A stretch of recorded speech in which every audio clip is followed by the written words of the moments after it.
การปฏิบัติธรรมทำให้เราพ้นทุกข์การปฏิบัติธรรม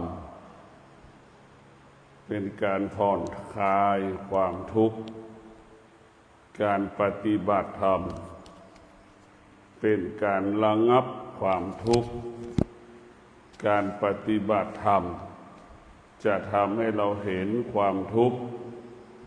การปฏิบัติธรรมของเราให้เราอยู่เหนือความทุกข์ความทุกข์เป็นปกติของมันเหมือนไฟมันร้อนเหมือนน้ำมันเย็น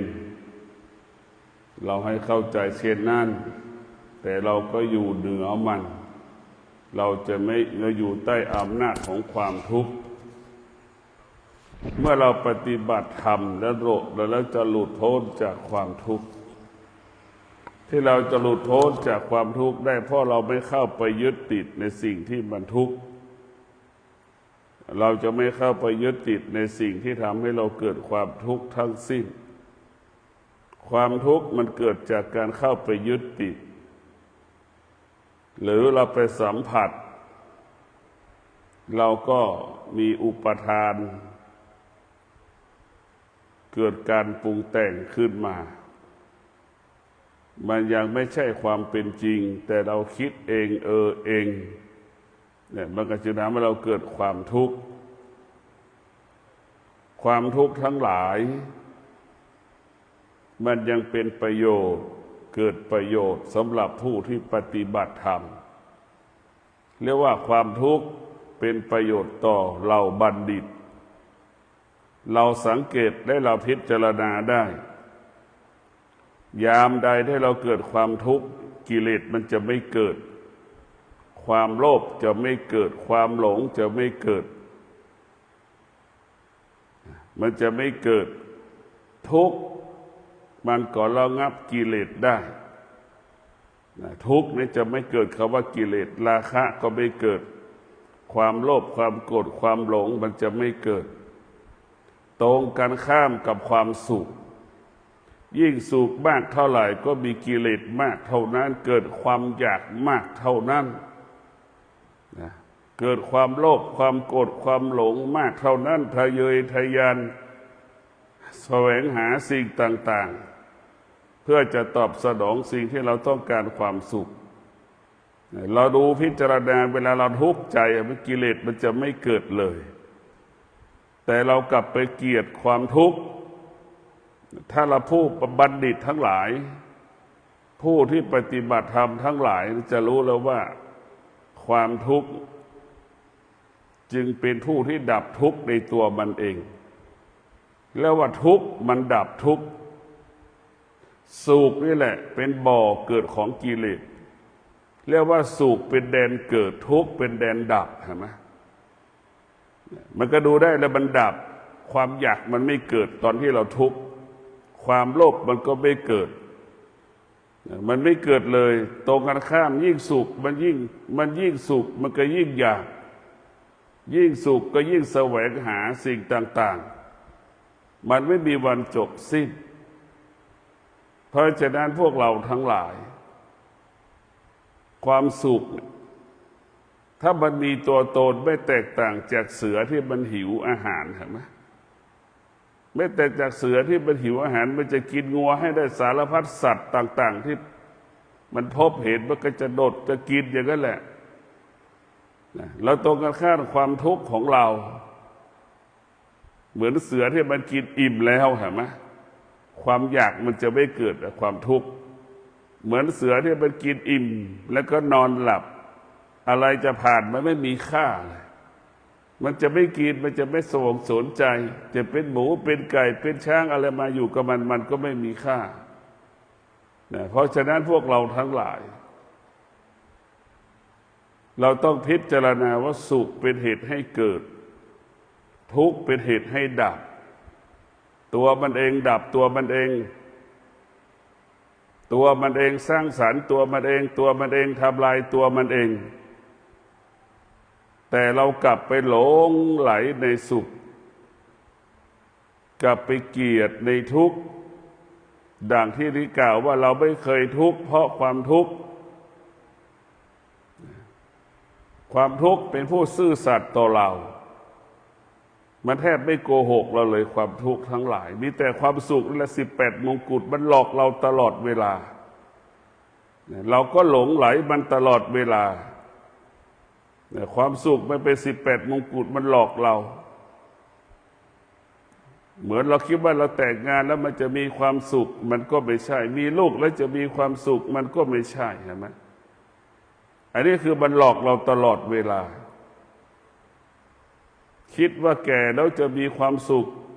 คิดว่ามีเงินแล้วจะมีความสุขมันหลอกเราหมดแต่ความทุกข์เนี่ยมันไม่เคยหลอกเรามันคงความเป็นปกติดั่งไฟที่มันร้อนเนี่ยเป็นเช่นนั้นแหละคือเป็นปกติของมัน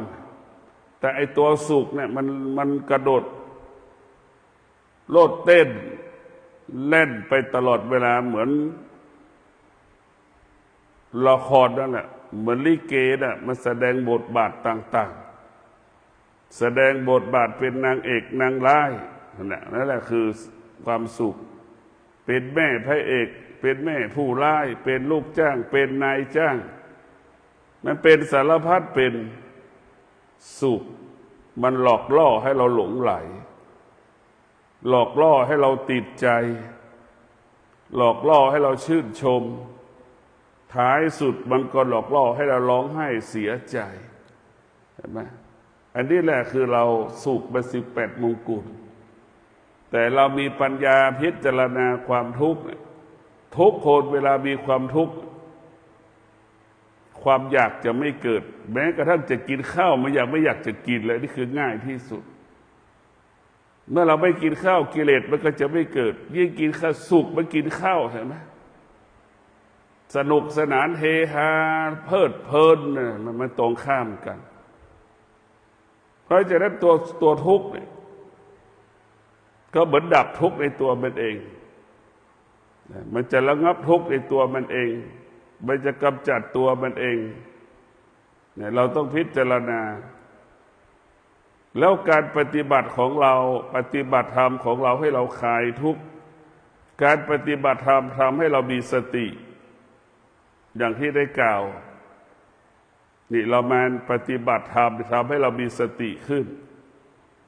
เราจะมีสติเพิ่มเช่นเรามาปฏิบัติธรรม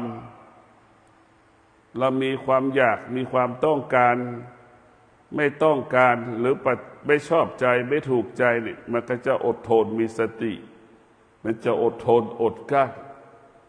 ถ้าเราไปอยู่นอกเราอยู่ในบ้านของเราเนี่ยเราอยู่นอกกำแพงวัดเนี่ยเรามีความอยากเราจะตอบสนองความอยากเราเกิดความไม่พอใจเราก็จะตอบสนองความไม่พอใจแล้วมันขาดสติเพราะฉะนั้นการปฏิบัติธรรมทำให้เรามีสติเมื่อเรามีสติมันก็มั่นคงเมื่อเรามีสติเราก็ไม่หวั่นไหวเห็นไหมเมื่อเรามีสติเราก็ไม่ถูกหลอกแต่ที่เราถูกหลอกเพราะเราขาดสติเพราะฉะนั้นพวกเราทั้งหลายการมีสตินี่สำคัญที่สุดเราไม่ต้องไปคิดเรื่องอื่นละสติทำให้เราพ้นทุกข์ได้แค่สติคือตัวรู้เรารู้ว่าไฟมันร้อนนี่เราจะไม่จับนี่คือง่ายที่สุดเรารู้ว่างัวมันตายหมามันตายมันเหม็นนี่เราก็จะไม่อยู่ใกล้มันอันนี้แค่นี้แหละคือง่ายที่สุดกิเลสก็เป็นเช่นนั้นถ้าเรารู้เราจะไม่อยู่ใกล้กิเลสเราตัวรู้เท่านั้นตัวรู้นี่ตัวสำคัญตัวสติแต่เราไม่เอาตัวรู้เราจะเอาตัวนั่งสมาธิให้มีสมาธิให้เกิดสมาธิอันนี้คือตัวที่ทำให้เราไม่สามารถมาปฏิบัติธรรมต่อได้เราไปคิดถึงแต่สมาธิ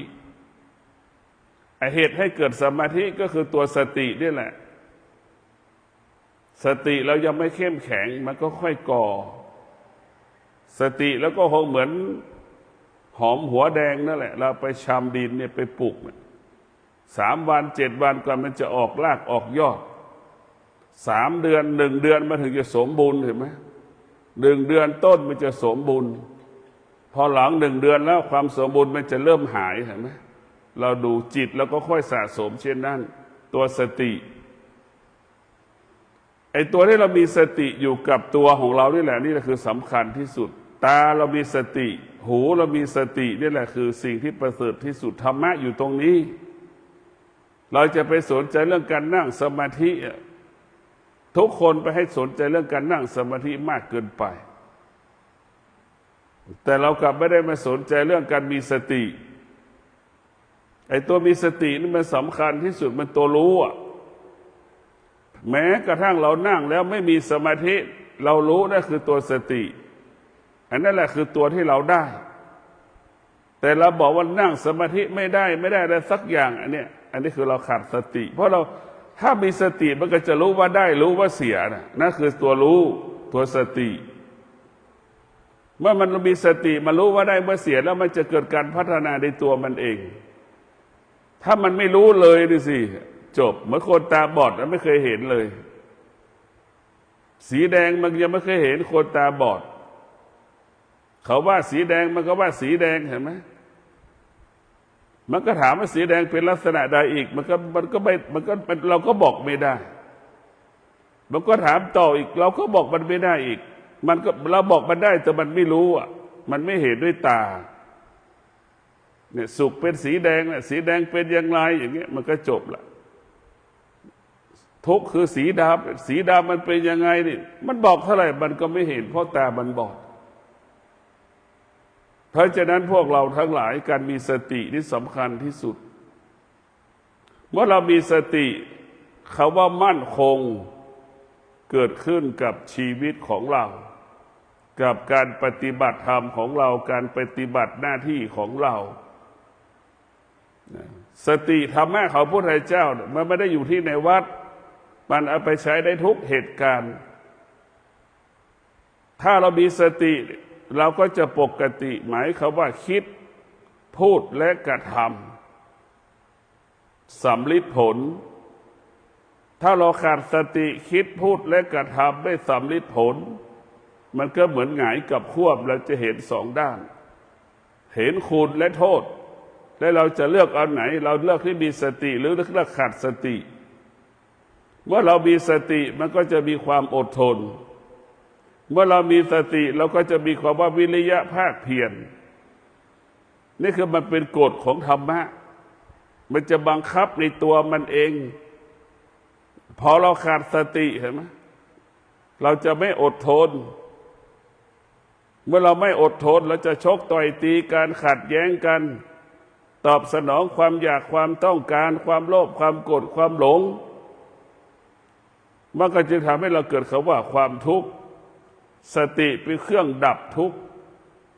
สติเป็นเครื่องดับทุกข์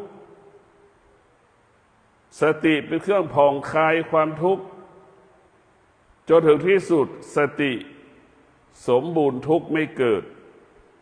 ไม่มีสุขไม่มีทุกข์เพราะเรามีสติเราจะอยู่กับลมหายใจเข้าเราจะอยู่กับลมหายใจออกเรามีสติเช่นเรานั่งสมาธิเรามีสติกำหนดลมหายใจเข้ารู้กำหนดลมหายใจออกรู้มันจะหายใจเข้ากี่ร้อยครั้งจะออกกี่ร้อยครั้งเรารู้นั่นแหละคือเรามีสติรู้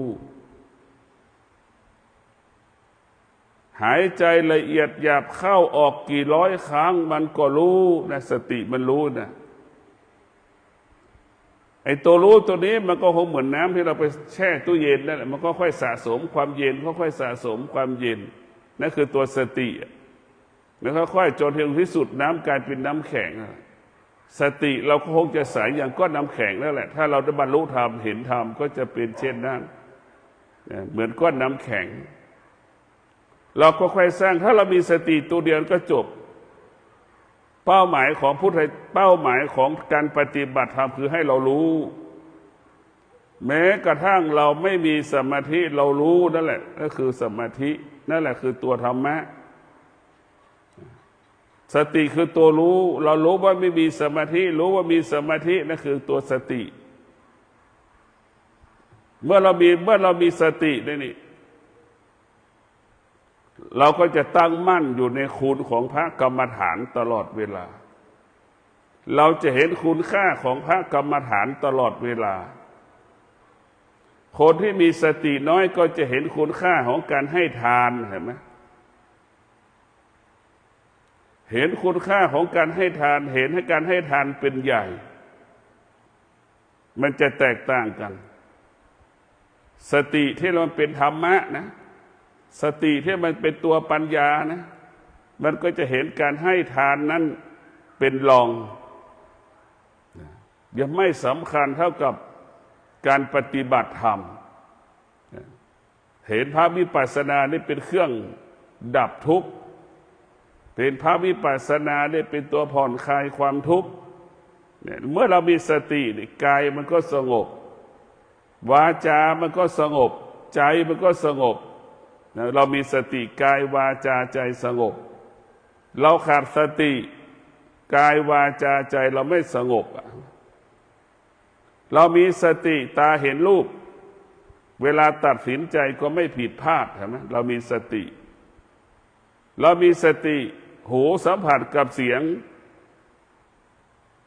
เราจะตัดสินใจใดๆในการสื่อสารทางโทรศัพท์ก็ดีพูดคุยก็ดีมันก็ไม่ผิดพลาดเราก็ตัดสินใจก็เกิดคำว่าสำเร็จนี่เรามีสติมันจะเกิดแต่คำว่าสำเร็จตาเห็นรูปตัดสินใจก็สำเร็จหูกระทบกับเสียงเวลาตัดสินใจก็เกิดคำว่าสำเร็จสตินี่จะเป็นตัวให้เรามีรู้แล้วก็ตัดสินใจได้ไม่ผิดพลาดตัวสติอยู่ที่ตาเนี่ยมันสติมันก็จะบอกให้ตาไม่ให้เกิดสุขไม่ให้เกิดทุกข์ให้ตาเฉยๆสติมันก็จะบอกคือไม่ให้ตาไปหลงไหลในสิ่งที่ตาเห็นไม่ให้ตานั้นไปยึดติดในสิ่งที่ตาสัมผัสวัตถุสิ่งของต่างๆนี่คือสติมันก็จะเกิดเป็นอยู่ที่ตาสติมันไปอยู่ที่หูมันก็จะบอกให้หูไม่ต้องไปหลงไหลให้รู้ในเสียงเฉยๆเสียงนั้นจะเป็นเสียงใครก็ช่างจะเป็นเสียงหญิงยิงชายก็ช่างมันไม่ต้องไปสนใจว่าเป็นหญิงเป็นชายสนใจแต่คำว่าเสียงเท่านั้นเนี่ยให้เรารู้มันก็จะไม่หลงเมื่อเรามีสติเราก็ไม่หลงในเสียงเราก็จะเป็นกลางๆรู้เฉยๆนี่คือตัวสตินี่จะตัวเป็นกลางๆและจะให้ความเป็นธรรมกับเราตัวสติมันจะไม่ให้เราเอียงซ้ายเอียงขวาตัวสติจะทำให้เห็นได้ไหมสติเราจะทำให้รู้ในตัวสติก็คือตัวปัญญาดังที่ได้กล่าวนะว่าสติที่มีปัญญาทุกข์ระงับกิเลสสุข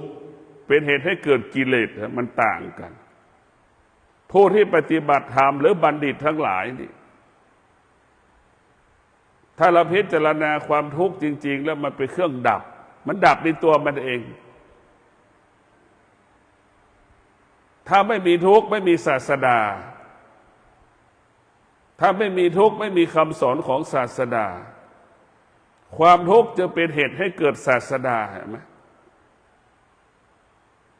มันมีคุณประโยชน์มากกว่าความสุขนะความทุกข์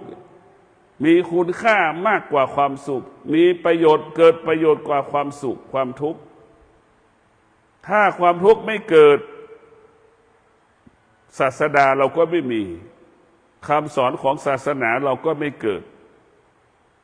ความทุกข์มันจึงเป็นสัญลักษณ์คำสอนของศาสนาของเราความทุกข์เป็นอัตลักษณ์ของศาสนาของเราพุทธศาสนาความทุกข์เป็นสัญลักษณ์ของพุทธศาสนาความทุกข์เป็นอัตลักษณ์ของพระพุทธศาสนาโดยเฉพาะผู้ที่ปฏิบัติธรรมจะรู้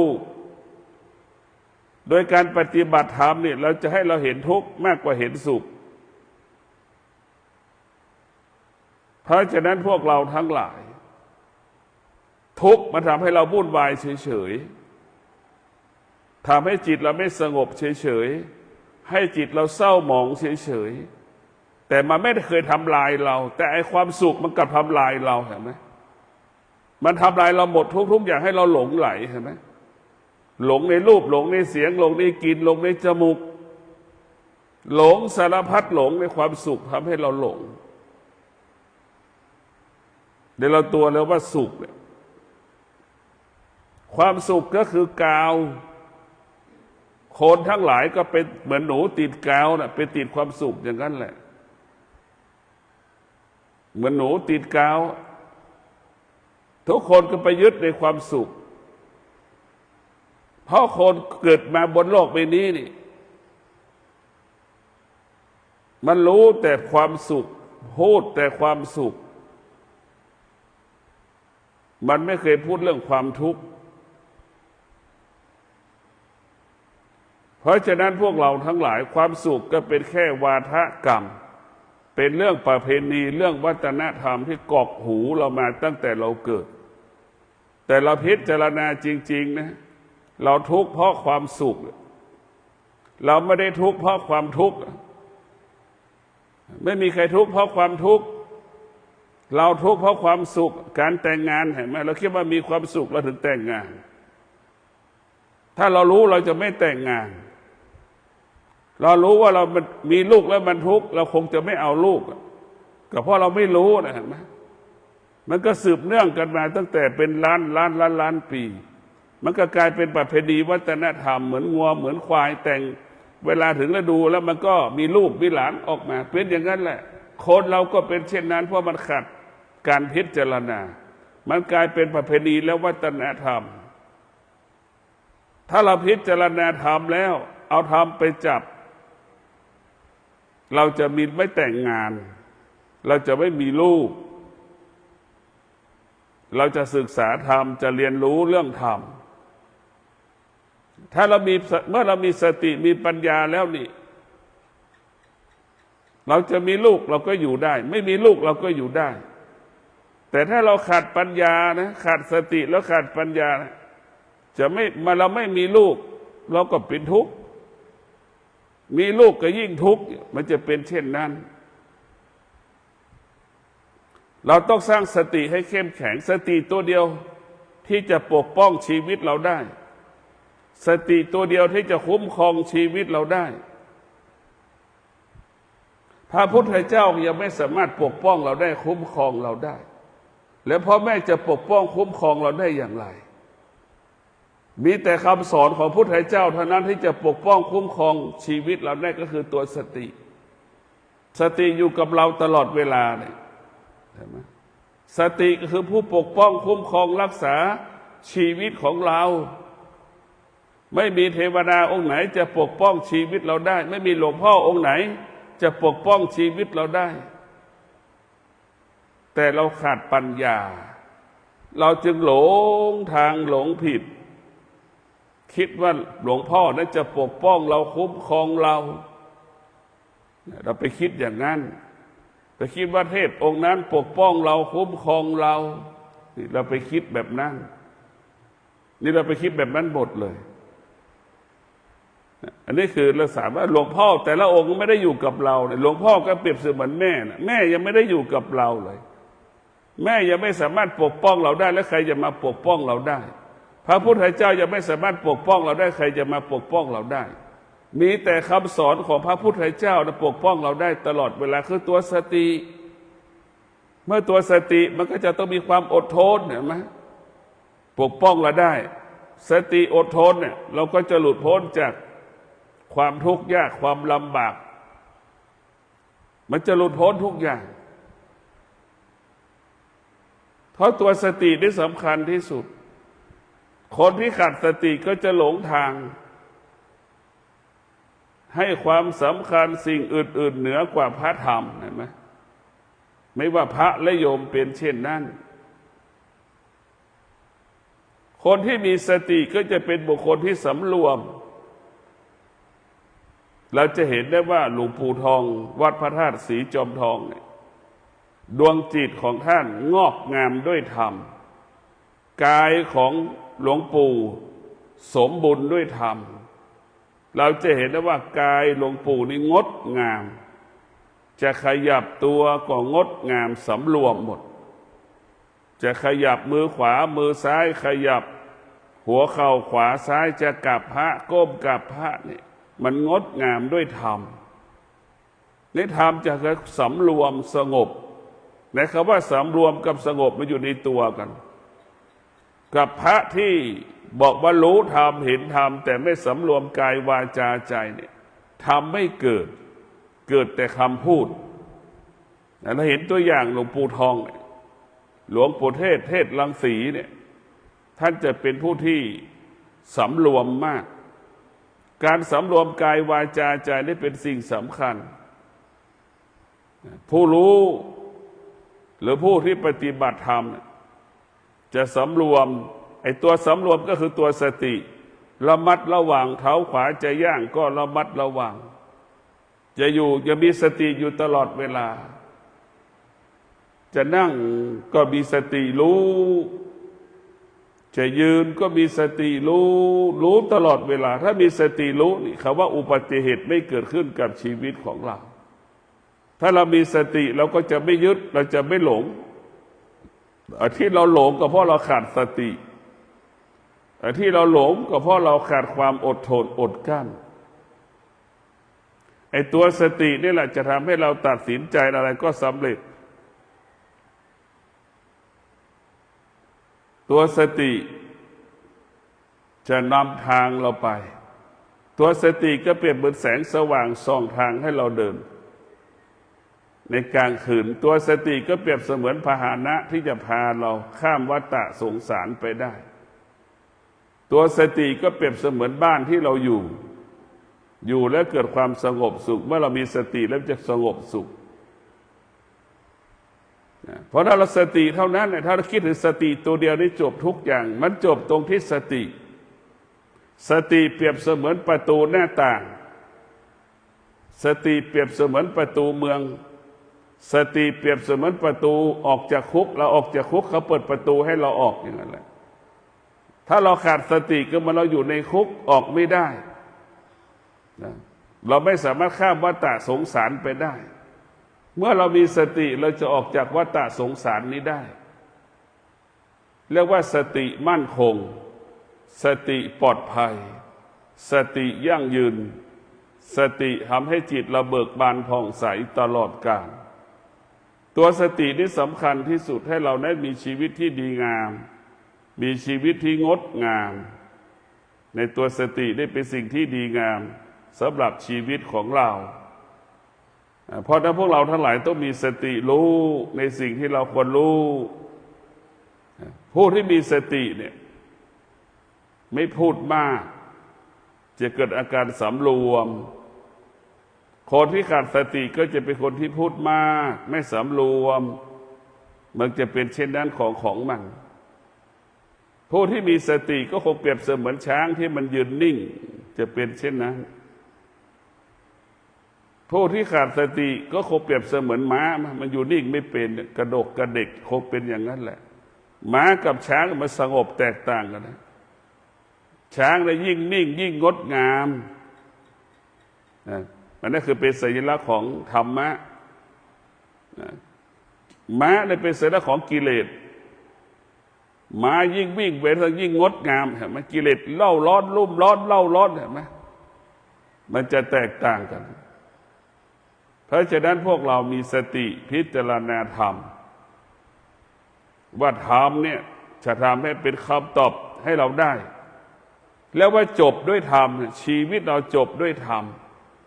ถ้าเราไม่มีธรรมไม่มีที่สิ้นสุดไม่มีคำว่าจบด้วยธรรมจบด้วยสติเริ่มต้นด้วยสติจบด้วยตัวสติเริ่มต้นด้วยสติจบด้วยตัวสติถ้าเรามีสติวันนี้เราก็สามารถหลุดพ้นจากปัญหาที่เกิดขึ้นมา1 ปีได้5 ปีนั้นได้พอเราขาดสติแล้วก็อยู่ใต้อำนาจแห่งปัญหาต่างๆที่มันเกิดขึ้นแล้วเราก็ไม่สามารถข้ามพ้นจากปัญหานั้นได้เพราะเราไปอยู่ใต้อำนาจของปัญหานั้นถ้าเรามีสติเราจะอยู่เหนือปัญหา จนถึงที่สุดเราก็แก้ปัญหานั้นได้สติก็คือตัวรู้ว่าสิ่งต่างๆที่ตามันสัมผัสมันเป็นอนิจจังทุกขังอนัตตามีสติรู้ว่าหูที่มันสัมผัสกับเสียงมันเป็นอนิจจังทุกขังอนัตตามันมีสติรู้จมูกสัมผัสกับกลิ่นสารพัดกลิ่นไม่ว่าหอมว่าเหม็นสารพัดมันก็มีสติรู้เป็นอนิจจังทุกขังอนัตตาลิ้นไปสัมผัสกับรสชาติต่างๆอาหารต่างๆน้ำต่างๆมันก็รู้มีสติรู้ว่าเป็นอนิจจังทุกขังอนัตตา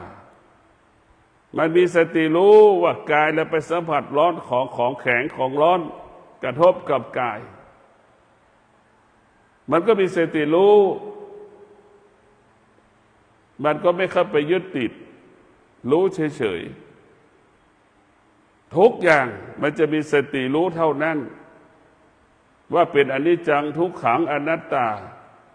แล้วก็รู้ว่าร่างกายของเรารู้ว่าชีวิตของเราเป็นอนิจจังทุกขังอนัตตาผู้ที่ปฏิบัติธรรมเวลาเจ็บป่วยมันก็รู้ว่าเจ็บป่วยนั่งดูผู้ที่บรรลุธรรมผู้ที่บรรเห็นธรรมเนี่ยมันก็จะเหมือนญาติคนป่วยนั่งดูคนป่วยเป็นอย่างนั้นแหละจิตผู้ปฏิบัติธรรมก็จะดูความเจ็บป่วยของตัวเองจิตหนึ่งก็เปรียบเสมือนญาติดูแลคนป่วยนั่งดูกายที่มันเจ็บป่วยทุกข์ทรมานแต่มันกายของเราเหมือนคนป่วยนอนบนเตียงจิตเราเหมือนญาติคนป่วยที่ดูแลเรานะครับผู้ที่บรรลุธรรมเห็นธรรมก็จะเห็นกายตัวเองเวลาเจ็บป่วยก็ไม่แสดงอาการเฉยๆนิ่งสงบเรียกว่าพ่อแม่ครูบาอาจารย์ผู้ที่ปฏิบัติธรรมเนี่ยเวลาจะหมดลมหายใจเนี่ยสงบลมหมดลมหายใจด้วยตัวสติได้ตัวสติ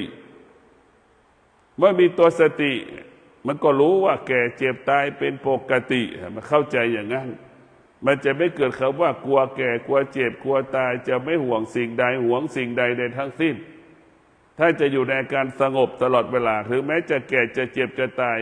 ไอ้ตัวธรรมะจะสำรวมกายวาจาใจไม่ออกอาการไม่สำแดงอาการใดๆเวลาปฏิบัติเวลาเราเจ็บป่วยตรงกันข้ามผู้ที่ไม่ปฏิบัติธรรมเวลาเจ็บป่วยออกอาการสำแดงอาการรุ่มร้อนเล่าร้อนกระวนกระวายกระสับกระส่ายเรียกหาคนนั้นเรียกหาคนนี้สนใจเรื่องนั้นสนใจเรื่องนี้มันไม่จบสิ้นเห็นไหมมันแตกต่างคนที่ปฏิบัติธรรมจะมีสติรู้ความจริงว่าตายก็เป็นความจริงของชีวิตการพัดภาคเป็นกฎของชีวิตตรงกันข้ามผู้ที่ไม่ปฏิบัติธรรมก็คือคนที่ขาดสติไม่ยอมรับคำว่าเกิดแก่เจ็บตายไม่ยอมรับพอไม่ยอมรับก็กลัวความกลัวก็เกิดกลัวก็คือความหลงนี่แหละเมื่อหลงมันก็ทำลายทรัพย์สมบัติเราหมดเราจะเห็นได้ว่าเวลาคนตายเห็นไหมคนตายนี่ทั้งที่ความตายนั้นเป็นสิ่งที่เราต้องรู้ต้องเตรียมตัวตายแต่เราไม่เคยเตรียมตัวตายเลยกลับไปสร้างภาระสร้างปัญหาเวลาตายไม่มีเงินไปยืมเงินเขามาอีกเห็นไหมการทำทานเนี่ยไม่สามารถทำให้เราพ้นทุกข์ได้การทำทานเนี่ยยิ่งทำให้เราเกิดความทุกข์ทำให้เราหลงอีกเพิ่มความทุกข์เลยเพราะเราไปยึดติดแล้วถวายเก้าอี้ถวายถ้วยช้อนถวายชามเนี่ยไปยึดติดอีกในการให้ทานแล้วเข้าไปยึดติดมันเป็นทุกข์เพิ่มความทุกข์ท้ายสุดทานก็เหมือนกาวดักหนูเราก็กลายเป็นหนูติดกาวไปยึดติดในสิ่งที่กันไปยึดติดในวัตถุสิ่งของที่เราให้ไปแล้วถวายไปแล้วเพราะฉะนั้นการให้ทานไม่สามารถทำให้เราเกิดความทุกข์เกิดไม่สามารถทำให้เราพ้นทุกข์ได้ไอ้ตัวสติที่ทำให้เราความพ้นทุกข์ได้ตัวสติทำให้เราพ้นทุกข์ได้เพราะฉะนั้นการมีสติคือตัวปฏิบัติธรรมให้เรามีสติเมื่อเรานั่งอยู่ปฏิบัติธรรมให้เรามีสติถ้าเราอยู่วัดครบ3 วันเนี่ยคือเราตัวมีสติแล้วให้เรารู้แค่นี้แหละคือตัวสติคือตัวปฏิบัติธรรมให้เรารู้เราก็สามารถครบ3 วันได้7 วันได้นี่คือ เรามีสติรู้ในตัวสติแล้วก็ทำให้เราอดทนในมันไม่ครบ3 วันบางครั้งเราอยากจะออกมันไม่ครบ7 วันเราก็อยากจะออกเนี่ยมันก็จะมีสติเตือนอดเอาทนเอาวิริยะภาคเพียรเอาจนถึงที่สุดมันก็ครบ7 วันเห็นไหมความอดทนก็เกิดวิริยะภาคเพียรก็เกิดสติก็เกิดเรียกว่าสติมาควบคุมกายเราไม่ให้เราออกจากวัดจนกว่าครบ3 วัน7 วันเห็นไหมอันนี้แหละคือตัวสติก็คือตัวรู้คำว่าไม่ได้นะคำว่าเสียเนี่ยไอเรารู้นั่นแหละคือตัวได้ตัวได้คือตัวรู้ไอตัวที่เรารู้ว่ามันเสียนั่นแหละคือตัวรู้นั่นคือได้แล้วว่ามันเสียว่ามันเสียไปอะไรที่เรารู้นั่นคือเป็นธรรมะทั้งสิ้นไอตัวที่ไม่รู้ไม่ใช่ธรรมะไอตัวรู้คือตัวสติมันอยู่ที่สติเท่านั้นสติเนี่ยมันเป็นผู้กำกับชีวิตเราเป็นผู้กำหนดชีวิตของเราเป็นผู้ควบคุมชีวิตของเราเดินทางถึงจุดหมายได้บรรลุเป้าหมายก็เพราะตัวสติเหมือนเครื่องบินเนี่ยมันก็ต้องบินในเส้นมันที่มันจะต้องบินตรงไปตามเส้นมันถูกกำหนดอย่างนั้นมันก็บินไปตามรถไฟก็เช่นเดียวกันผู้ที่ปฏิบัติธรรมและธรรมเกิดขึ้นในตัวผู้ปฏิบัติธรรมมันจะไม่หลงทางเหมือนรถไฟมันจะไม่หลงทางเพราะมันคับเลยมันอยู่ในรางนั่นแหละผู้ปฏิบัติธรรมจะมีกฎระเบียบมีวินัยในตัวมันเองไม่มีใครสร้างระเบียบวินัยมันจะเกิดขึ้นเองในกฎของธรรมชาติเหมือนไฟมันร้อนอย่างนั้นเราจะหนีเราจะไม่อยู่ใกล้เหมือนของที่มันเหม็นเราก็จะหนีเป็นอย่างนั้นโดยธรรมชาติของมันโดยไม่มีใครบอกว่าคนจะอยู่ใกล้ของเหม็นมันไม่มีใครบอกมันจะรู้ของมันเองโดยธรรมชาติของมนุษย์ผู้ที่ปฏิบัติธรรมเช่นเดียวกันมันจะมีคำว่าหลงผู้ที่ปฏิบัติธรรมและธรรมเกิดขึ้นแก่ผู้ปฏิบัติธรรมเหมือนรถไฟถึงจุดหมายถึงเป้าหมายไม่ออกนอกลู่นอกทางเห็นไหมผู้ที่ปฏิบัติธรรมทำไม่เกิดก็เหมือนวินมอเตอร์ไซค์เหมือนแท็กซี่หลงทางหลงผิดมันเป็นเช่นนั้นของมันไม่ตรงกว่าจะมารู้เป้าหมายได้เราต้องใช้เวลายาวนานผู้ที่มีธรรมะสมบูรณ์บริบูรณ์แล้วจะไม่หลงเหมือนรถไฟมันอยู่ในรางมันถึงจุดหมายจะช้าอย่าไวนี่อีกเรื่องหนึ่งตัวผู้ที่ไม่ปฏิบัติธรรมมีอยู่ใน